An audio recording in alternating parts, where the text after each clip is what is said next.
Get ready for the countdown. 10, 9, 8, 7, 6, 5, 4, 3, 2, 1. Assalamualaikum warahmatullahi wabarakatuh. Perkenalkan, nama saya Muhammad Sarul.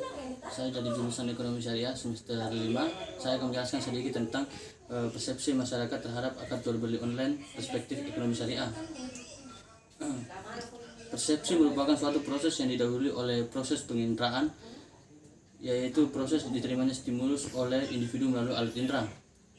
Persepsi didefinisikan sebagai suatu proses yang menggabungkan dan mengorganisir data-data indera kita untuk dikembangkan sedemikian rupa sehingga kita dapat menyadari di sekeliling kita, termasuk sadar akan diri kita sendiri.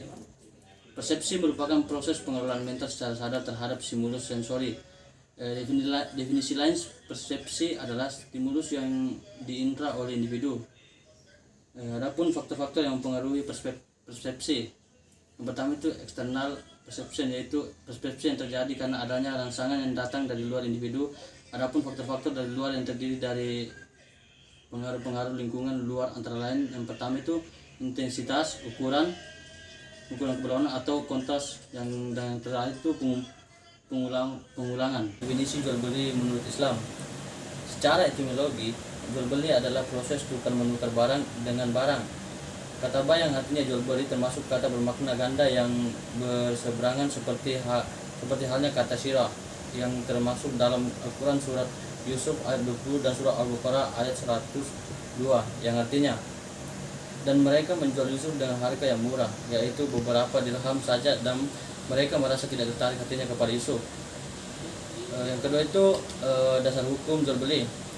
Jual beli hukumnya boleh berdasarkan dalil Al-Quran dan Sunnah secara ijma, adapun dalil Al-Quran dalam firman Allah Subhanahu wa taala surat Al-Baqarah ayat 198 sampai dengan 275 yang artinya, hai orang-orang yang beriman, janganlah kamu saling memakan harta sesamamu dengan jalan yang batil. Yang ketiga itu rukun dan syarat jual beli. Rukun jual beli menurut ulama Hanafiyah hanya satu, yaitu ijab. Yang keempat itu jenis-jenis jual beli. Berdasarkan harga jual beli dibagi pula menjadi 4 bagian, yaitu pertama, jual beli yang menguntungkan, al-murabah. Yang kedua itu jual beli yang tidak menguntungkan, yaitu menjual harga dengan aslinya.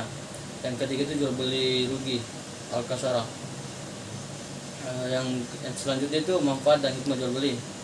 Manfaat jual beli antara lain sebagai berikut.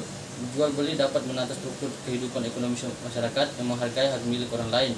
Yang kedua itu penjual dan pembeli dapat memenuhi kebutuhannya atas dasar kerelaan atau suka sama suka. Yang ketiga, masing-masing pihak merasa puas. Penjual melepas barang dagangannya dengan ikhlas dan menerima uang, sedangkan pembeli memberikan uang dan menerima barang dengan puas pula. Dengan demikian juga jual beli juga mampu mendorong untuk saling bantu antara keduanya dalam kebutuhan sehari-hari. Baik, mungkin hanya itu. Sekian dan terima kasih. Wassalamualaikum warahmatullahi wabarakatuh.